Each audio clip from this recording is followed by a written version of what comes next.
Wat moet ek doen om die ewige lewe te beerwe?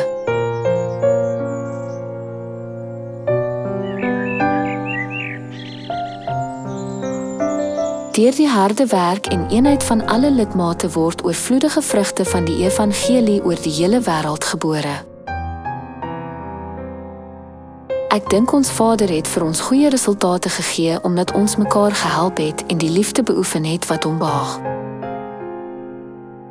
Toe iemand gevra het, wat moet ek doen om die ewige lewe te beerwe? Jesus het geantwoord deur die gelykenis van die barmhartige Samaritaan. Toe 'n priester en 'n leviete man op die pad sien sterf nadat hy beroof is, het hulle net verbygegaan.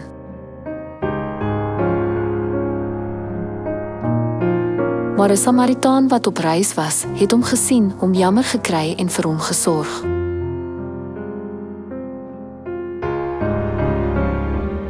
Wie van hierdie drie sal die ewige lewe ontvang? Dit is die Samaritaan wat barmhartigheid betoon het. Om hom oor hom te ontferm is belangrik. Die priester en die leviet wat verbygegaan het, was diegene wat God se gebooie getrou onderhou het. As ons diep in die gebooie kyk, is daar liefde daarin. Hulle het egter net die gebooie op 'n oppervlakkige vlak sonder liefde onderhou. Daarom sê God dat geloof en hoop nodig is, maar die grootste is liefde. Liefde is die vervulling van die wet. Aangesien God die Vader hom ook oor ons ontferm het, het hy na hierdie aarde toe gekom. Ons is die siele wat bestem was om hel toe te gaan as gevolg van die sondes wat ons in die hemel gepleeg het. So, ons sterflike God het self oor ons jammer gekry, in die vlees gekom en is aan die kruis gekruisig om te betaal vir ons sondes wat die dood verdien. Ons moet ons ook oor ons broers en susters ontferm. As jy nie jammer oor ons lede het nie, sal hulle nie vir jou lieflik lyk nie. As jy nie liefde het nie, sal dit moeilik wees om te preek. As jy jammer voel vir sterwende siele, sal jy vir hulle sorg.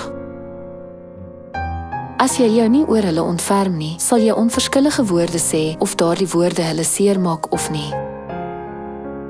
As jy jou egter oor hulle ontferm, sal jy nie onverskillige woorde sê nie uit vrees om hulle seer te maak. Dit is liefde. Vader sê, soos ek julle lief gehad het, so moet julle mekaar lief hê. Die liefde wat ons Vader ons gegee het, is die liefde wat ons gered het deur homself op te offer. Jy kan siele red net as jy hulle koester en lief het soos jouself, net soos Vader gedoen het. God begeer barmhartigheid en deernis, nie opoffering nie, en erkenning van hom en sy liefde eerder as brandoffers.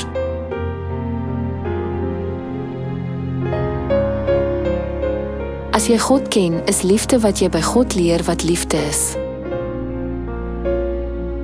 Daar staan geskrywe, al gee ek my liggaam oor aan swaar kry om te roem, maar het nie liefde nie, dan baat ek niks.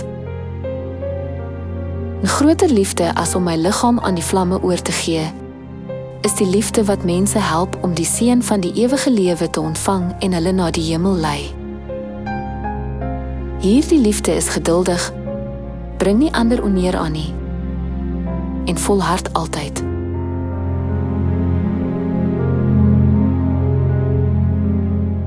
Deesdae is daar baie rampe en mense leef in verskeie ontberings. Al wens almal vir die hemel waar daar ewige lewe is en net vreugde, geen hartseer of pyn nie, kan hulle nie soontoe gaan nie, want hulle ken nie die waarheid wat na die hemel lei nie. So, hulle ervaar 'n hongersnood om die woorde van God te hoor en om liefde te ontvang. Met 'n hart vol deernis moet ons die Pasga, wat die seën van die ewige lewe bevat, ywerig deel.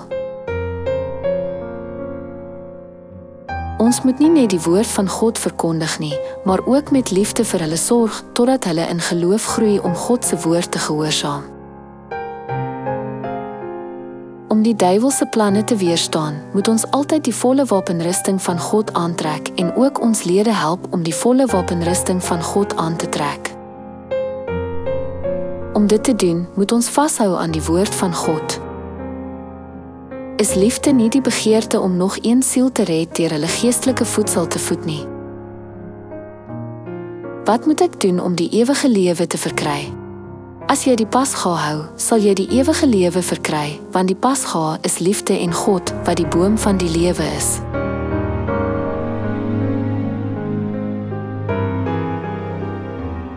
Net soos God ons met barmhartigheid en liefde lei, laat ons liefde word en alles inspan om siele te red. Laat ons die Pasga versprei wat die seën van die ewige lewe is en barmhartigheid bewys. As jy jou oor elke siel ontferm en elke siel met 'n warm hart van liefde koester, soos die barmhartige Samaritaan, sal hulle ontroer word en oorvloedige vrugte van die evangelie gebore word. Kom ons voltooi die evangelie van die hemel met liefde en eenheid deur dankie te sê aan Vader wat ons gered het en ons werkers van die evangelie gemaak het. Ek hoop dat deur te glo dat God sy woord sal vervul en dit in praktyk sal bring, jy baie seëninge, baie belonings en 'n blink kroon sal ontvang wanneer jy hemel toe gaan.